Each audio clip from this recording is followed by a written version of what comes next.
Skoda VW ஆடி வண்டியில் ignition கீயை on பண்ணவொடனே instrument கிளஸ்டரில் அந்த ஆர்பிஎம் மீட்டரும் சரி அந்த ஸ்பீடா மீட்டரும் சரி நீடில் வந்து இப்படி போயிட்டு இப்படி திருப்பி வருது பார்த்தீங்களா. இந்த ப்ரொசீஜரை எப்படி பண்ண போகிறோம் தான் இந்த வீடியோவில் நம்ம பார்க்க போகிறோம். நான் இது பண்ணுறதுக்கு முன்னாடி எடுத்த வீடியோ இது. இப்போ இக்னிஷன் கீயை ஆன் பண்ணுறேன். ஆன் பண்ணவொடனே அந்த நீடில் பார்த்தீங்கன்னா எதுவுமே லிஃப்டே ஆகலை, ஆஸ்டிஸ் பொசிஷனில் தான் இருக்குது. நான் யூஸ் பண்ண போகிற டூல் பார்த்தீங்கன்னா VCDS tool.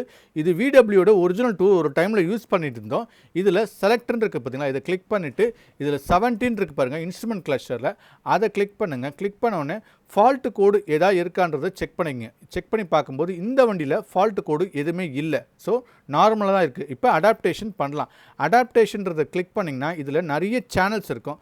Number of procedures ஒன்று மாற்றலாம், சேஞ்ச் பண்ணலாம். இதுதான் ப்ரொசீஜர்.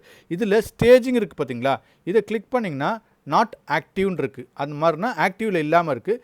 இப்போ இதை கிளிக் பண்ணிங்கன்னா நியூன்னு இருக்கிறதுல இப்போ ஆக்டிவ் கொடுக்கலாம். டன் இட்டுன்னா இப்போ ஓல்டுலேருந்து நியூக்கு மாற்ற போகிறன்றது கோடிங் அக்செப்ட் ஆகிடுச்சு. அவ்வளோதான், இந்த ப்ரொசீஜர் முடிஞ்சாச்சு. இப்போ இக்னிஷன் கீயை ஆஃப் பண்ணிவிடுங்க. ஆஃப் பண்ணி சாவியை வெளியில் எடுத்துகிட்டு ஒரு 30 செகண்ட்ஸ் டு 1 நிமிஷம் கழிச்சு இக்னிஷன் கீயை ஆன் பண்ணுங்க. ஆன் பண்ணும்போது பார்த்தீங்கன்னா அந்த ஆர்பிஎம் மீட்டரும் சரி அந்த ஸ்பீடா மீட்டரும் சரி அந்த நீடில் இப்படி போயிட்டு வரும் பாருங்க. இந்த procedure model to model change ஆகும். இந்த மாதிரி உங்கள் வண்டியில் செக் பண்ணி பாருங்கள், யூஸ் பண்ணி பாருங்கள்.